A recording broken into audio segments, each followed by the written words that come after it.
क्या आपको पता है आपके बोन्स सिर्फ बॉडी के फ्रेमवर्क नहीं होते हैं, ये हेल्थ के मिरर होते हैं। अगर आपकी हड्डियां कमजोर हैं तो आप छोटे छोटे प्रॉब्लम से लेकर के सीरियस कंडीशंस तक फेस कर सकते हो। और वो कंडीशंस कौन कौन से हो सकते हैं अभी हम इस वीडियो में डिस्कस करेंगे। और क्या देखेंगे, उसके कारण जानेंगे, क्वेश्चंस प्रैक्टिस करेंगे, एनसीईआरटी लाइन टू लाइन देखेंगे। चूंकि ये topic exam point of view से बहुत इंपॉर्टेंट है, तो मैं एक्स्ट्रा डायग्राम और एक्स्ट्रा इमेज के थ्रू आपको पूरी बात बहुत ही क्लैरिटी से समझाऊंगी। हम यहाँ पर सिर्फ डेफिनेशंस नहीं रटेंगे, क्योंकि वो तो हमारी बुक में ऑलरेडी दे रखी होती है।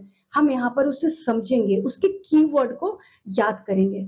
तो चलो टाइम वेस्ट नहीं करते, फटाफट से देखो। जो सबसे पहली कंडीशन यहाँ हम डिस्कस कर रहे हैं वो है ऑस्टियोपोरोसिस। ऑस्टियो का मतलब होता है बोन्स और पोरोसिस का मतलब होता है पोर्स का बन जाना। ये एक ऐसी कंडीशन है जिसमें हमारे हड्डियों की मास डेंसिटी कम होने लगती है, हड्डियां कमजोर और पतली होने लगती हैं, जिसके बाद उनका टूटना, फ्रैक्चर होना काफी आसान हो जाता है। कारण क्या है? कैल्शियम और विटामिन डी की कमी होना। और ये एक एज रिलेटेड डिसऑर्डर्स है। ये एक एज रिलेटेड डिसऑर्डर्स है, ठीक है।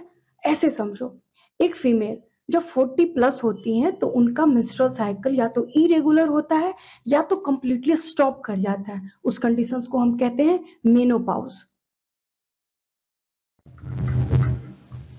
ठीक है। तो उनमें एक हार्मोन्स, हमारी बॉडी में एक हार्मोन सिक्रीट होता है एस्ट्रोजन।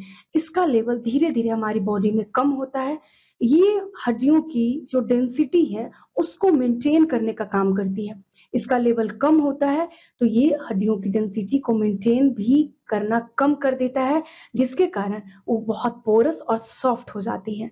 एक फीमेल है जो अभी 40 में है, वो कुछ इस तरीके दिख रही है। अब 60 में वो कुछ इस तरीके की दिख रही है। हाइट का आपको डिफरेंस नजर आ रहा होगा। क्योंकि हड्डियां सॉफ्ट और पोरस हो जाती हैं तो वो ऐसे झुकने लगती हैं आगे की तरफ। आपने अपने आसपास जरूर देखा होगा, अपनी दादी नानी या फिर घर में आपने जरूर देखा होगा। अगर ये 70 में है तो कुछ ये इस तरीके की दिख सकती हैं। इसको हम ठीक कैसे रखें?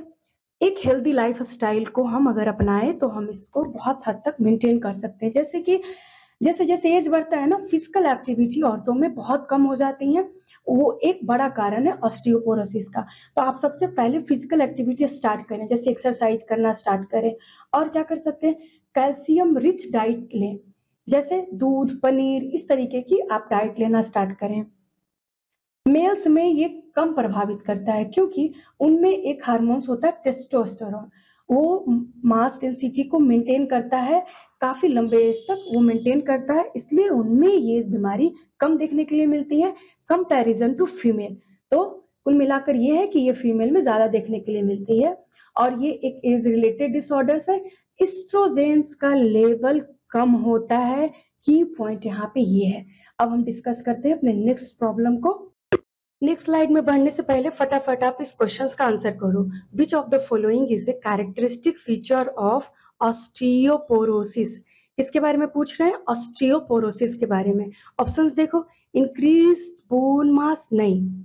एस्ट्रोजन का लेवल घटने लगता है जिसके कारण बोन मास डेंसिटी घटने लगती है, तो ये तो आंसर नहीं होगा। Brittle and fragile bone, yes ये हो सकता है, क्योंकि इसमें हड्डियां कमजोर हो जाती हैं, पोरस हो जाती हैं और वो पतली भी हो जाती है, जिसके कारण फ्रैक्चर बहुत इजीली हो सकता है। डिफॉर्मेशन ऑफ जॉइंट्स, नहीं। फ्यूजन ऑफ बोन्स, नहीं। तो चलो इस क्वेश्चन का आंसर आपका हुआ सेकेंड ऑप्शन। देखो नेक्स्ट है हमारा मिस्थानिया ग्रेविस। सबसे पहले इसके डिफिनेशंस को समझो। सोचो कि अगर हमारे शरीर में इम्यून सिस्टम एक सिक्योरिटी गार्ड है जो बाहर से आने वाले गुंडे को पकड़ता है, लेकिन अगर ये गार्ड कंफ्यूज हो जाए और अपने ही घर के मेंबर्स को चोर समझ ले, उन पर अटैक कर दे, इसको कहते हैं auto immune disease. It is an auto immune disease in which the body immune system blocks the signal between nerves and muscles, causing muscles weakness and paralysis of muscles. इसमें जो न्यूरोट्रांसमीटर इन्वॉल्व होता है वो है acetylcholine. इसे आपको बहुत अच्छे से ध्यान रखनी है। देखो समझो, नर्व सेल्स एंड मसल्स, इन दोनों के बीच में एक जंक्शंस बनते हैं जिसे कहते हैं न्यूरोमस्कुलर जंक्शंस या फिर मोटर एंड प्लेट। होता क्या है कि नर्व सेल एक रिसेप्टर्स प्रोड्यूस सिक्रीट करती है जिसे हम कहते हैं एसिटाइल कोलिन। वो इस जंक्शंस पर आकर के बाइंड करती है और मसल्स कॉन्ट्रैक्शंस में हेल्प कराती है। लेकिन क्या होगा जब ये जंक्शंस डिस्ट्रॉय हो जाए, ये रिसेप्टर्स बाइंड ही नहीं करे, तो हमारी मसल्स कॉन्ट्रैक्शंस धीरे धीरे कमजोर पड़ने लगेंगी या फिर वो बंद हो जाएंगे। जब कमजोर होती हैं तो हम कहते हैं कि मसल्स वीक हो गया है। ठीक उसी तरीके से जैसे घर में जब वोल्टेज सप्लाई कम हो तो बल्ब की जो ब्राइटनेस है वो कम होती है, और अगर जब बिजली चली जाए तो बल्ब पूरी तरीके से जलना बंद हो जाता है। यहाँ पर भी सेम सिनेरियो है, मसल्स वीक होती है and at the end muscles paralyse हो जाती है, यानी कि नॉन फंक्शनल हो जाती है। इसमें जो न्यूरोट्रांसमीटर इन्वॉल्व हो रहा है वो है एसिटाइल कोलिन। इसका कोई परमानेंट इलाज नहीं है। डॉक्टर्स इम्यूनोसप्रेसिव ड्रग्स का यूज करते हैं। आप हेल्दी लाइफ स्टाइल्स को अपना सकते हैं एक्सरसाइज वगैरह से, जिससे हम अटैक से बच सकते हैं, बट इसका परमानेंट इलाज नहीं है। इससे हम रिलेटेड क्वेश्चन सॉल्व करते हैं। चलो फटाफट से इस क्वेश्चंस को पढ़ो और इसका आंसर करो, तभी तो आपको समझ में आएगा ना कि आप कितना समझ रहे हो और क्वेश्चंस किस तरीके से पूछे जाते हैं। मैं पढ़ती हूँ, चलो। स्टेटमेंट फर्स्ट है myasthenia gravis is an auto immune disease. ठीक है। स्टेटमेंट 2 है affecting neuromuscular junctions leading to fatigue weakening and paralysis of skeletal muscles. अब आप बताओ कि दोनों क्या सही है या गलत है, आप खुद से आंसर करो। तो फर्स्ट तो बिल्कुल सही है, ऑटो इम्यून डिजीज है ये। सेकेंड है अफेक्टिंग न्यूरोमस्कुलर जंक्शंस, बिल्कुल सही। And fatigue weakening and paralysis of skeletal muscle, यहाँ पे दोनों स्टेटमेंट 1 एंड स्टेटमेंट 2 दोनों ही यहाँ पे करेक्ट है। ये तो मैंने सोल्व किया, आपको भी सोल्व करके देखना है कि आपको चीजें समझ आ भी रही हैं या नहीं। शॉर्ट में आप इसको यहाँ पर इस तरीके से याद रख सकते हो। नर्व रिलीज एसिटाइल कोलिन जो रिसेप्टर है, एंटीबॉडी डिस्ट्रॉय रिसेप्टर। ठीक है, ऑटो इम्यून अटैक के बाद रिसेप्टर्स डिस्ट्रॉय हो जाते हैं, सिग्नल्स नहीं मिलते हैं कॉन्ट्रैक्शंस के लिए, मसल्स वीक हो जाती हैं एंड पैरालाइज्ड हो सकती हैं। नेक्स्ट है हमारा मस्कुलर डिस्ट्रॉफी। ठीक है, इसको फटाफट से अब देख लेते हैं। मस्कुलर डिस्ट्रॉफी, ठीक है, मस्कुलर डिस्ट्रॉफी एक जेनेटिक डिसऑर्डर है। जेनेटिक डिसऑर्डर्स का मतलब अगर आपके पेरेंट्स में से किसी को ये बीमारी है, दादा नानी या फिर आपके पेरेंट्स यानी फादर मदर्स किसी को भी अगर है तो आपको हो सकता है। इसमें क्या होता है, प्रोग्रेसिव मसल्स वीकनेस होती है, यानी कि जैसे जैसे आप बड़े हो रहे होते हैं आपकी मसल्स स्ट्रेंथ लूज कर रही होती है। ये एक नॉर्मल ह्यूमन बीइंग्स है और फिर ये आपको बाद में है, यानी कि कुछ उम्र होने के बाद है, तो मसल्स अपनी स्ट्रेंथ लूज करती है जिसके बाद वो नॉर्मल फंक्शंस भी नहीं कर पाती है ठीक से। इसमें मल्टीपल सिस्टम अफेक्ट्स होते हैं। स्टार्टिंग में तो मसल्स अफेक्ट्स होते हैं, लेकिन सीरियस ज्यादा कंडीशंस होने पर ब्रेन, हार्ट ये सब भी अफेक्ट होना स्टार्ट होते हैं। इसका भी कोई परमानेंट इलाज नहीं है, लेकिन फिजियोथेरेपी और मेडिसिन सपोर्टिव केयर की हेल्प से इसके सिम्टम्स को मैनेज किया जा सकता है, परमानेंटली इसे ठीक नहीं किया जा सकता। इससे रिलेटेड क्वेश्चंस देखो। नेक्स्ट डिसऑर्डर है rheumatoid arthritis.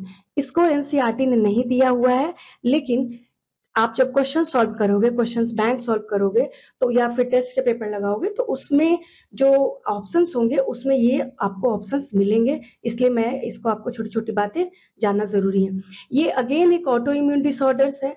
Attack the body own joints, जो इंपॉर्टेंट पॉइंट्स है इसमें आपको ज्वाइंट्स पर ये अटैक करता है, मेनली स्मॉल ज्वाइंट्स को, जैसे कि फिंगर्स, रिस्ट, टोइज। ठीक है, इसका भी कोई परमानेंट क्योर नहीं है। सिंपल समझो बेटा कि जो भी डिसऑर्डर्स जेनेटिक है या फिर ऑटो इम्यून है, इनका कोई परमानेंट इलाज नहीं है। फिजियोथेरेपी, इम्यूनोसप्रेसिव ड्रग्स, एक्सरसाइज और भी छोटे छोटे जो घरेलू उपाय हैं इनको ही ध्यान में रखकर इनको ओवरकम किया जा सकता है। इनसे पूरी तरीके से आप ठीक नहीं हो सकते हैं।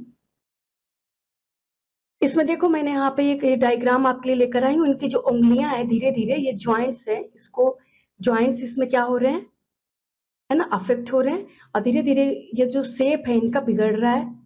तो ये है आपका रूमेटॉइड अर्थराइटिस। अर्थराइटिस बहुत टाइप के होते हैं, लेकिन ये एक इंपॉर्टेंट था इसलिए मैं आपको यहाँ पे बता रही हूँ। देखो और फटाफट से जो और डिसऑर्डर्स है उस पर बात कर लेते हैं। ये है अर्थराइटिस। इसमें क्या सिम्टम्स होते हैं? इन्फ्लामेशन ऑफ जॉइंट्स, जॉइंट्स में इन्फ्लामेशन हो जाती है जिससे उनको मुड़ने में तकलीफ होती है और आपको प्रॉपर फंक्शंस करने में दिक्कत आने लगती है। टेटनी क्या होता है?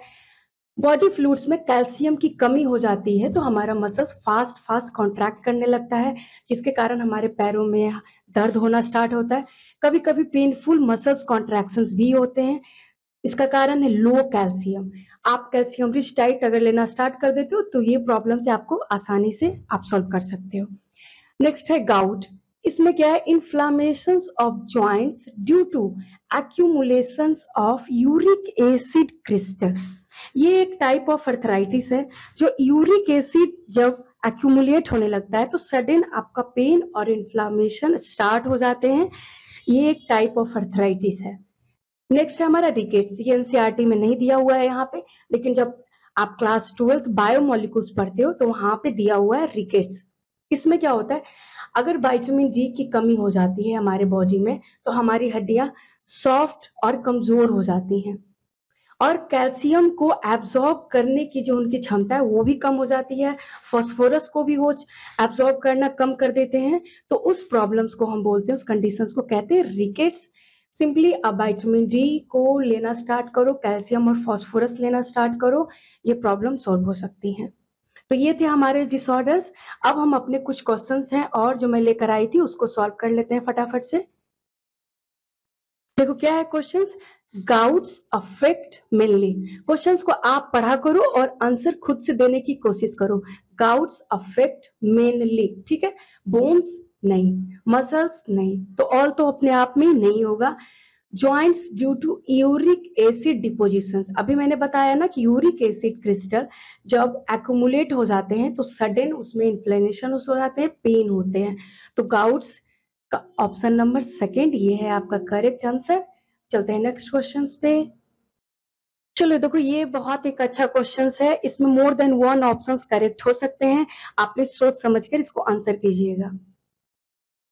विच of the followings are auto immune disorders? ठीक है, मैं ऑप्शंस यहां पर बना देती हूं।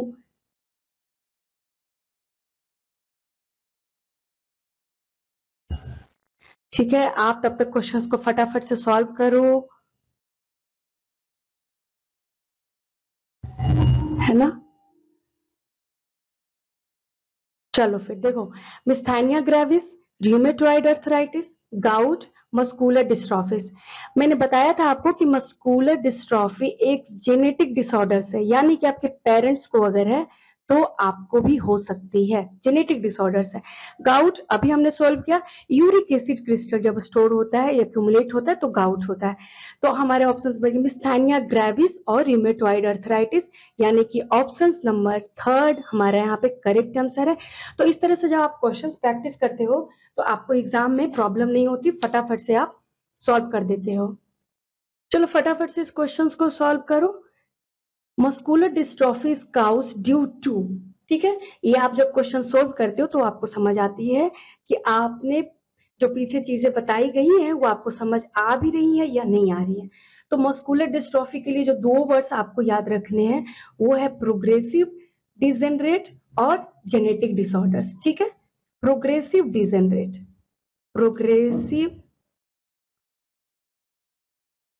डिजेन और जेनेटिक डिसऑर्डर्स, ये दो की वर्ड है। आप अगर याद रखते हो तो आपके क्वेश्चन सॉल्व हो जाएंगे।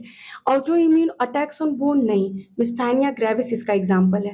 विटामिन डी की डिफिशियंसी नहीं, डिफेक्टिव कोलाजन फॉर्मेशन बिल्कुल भी नहीं। ये क्या है? Genetic mutations affecting muscles protein. कौन सा मसल्स प्रोटीन्स को अफेक्ट करता है? डिस्ट्रोफिन। डिस्ट्रोफिन एक प्रोटीन होती है, उसको ये अफेक्ट करता है और इसका आंसर है आपका ऑप्शन 2। तो ये है हमारा आज का लास्ट सेक्शन जिसमें हम फटाफट एनसीईआरटी को देखेंगे कि उसके कीवर्ड्स क्या हैं, जिससे हमें एक बार पूरा रिवाइज भी हो जाएगा और ये भी कॉन्फिडेंस आएगा कि हमने एनसीईआरटी को पढ़ लिया। सबसे पहले myasthenia gravis, auto immune disorders affect neuromuscular junctions lead to fatigue, weakening and paralysis of skeletal muscles. Second number जो है वो है muscular dystrophy, progressive degeneration of skeletal muscles mostly due to genetic disorders. ठीक है। Third है tetany, rapid spasm in muscles due to low calcium in body fluid, arthritis, inflammations of joints, osteoporosis एक age related disorders है जिसमें decrease bone mass and increase chance of fracture, decrease level of estrogen is common cause. Last है gout, inflammation of joint due to accumulation of uric acid crystal. तो ये था हमारा पूरा disorders. आप please, आपको कोई भी बात अगर समझ नहीं आई हो तो आप कमेंट सेक्शंस में करना, और मैंने आपको बहुत ही अच्छे से क्वेश्चंस के साथ पूरा आपको डिसऑर्डर एक्सप्लेन किया है। तो आप इसे 1 से 2 बार और सोल्व करना क्वेश्चंस को, और शेयर करो, सब्सक्राइब करो, एंड क्वेश्चंस अगर आपके कोई और सॉल्व नहीं हो रहे हैं तो आप कमेंट सेक्शन में जरूर लिखना। Bye bye. Bye bye.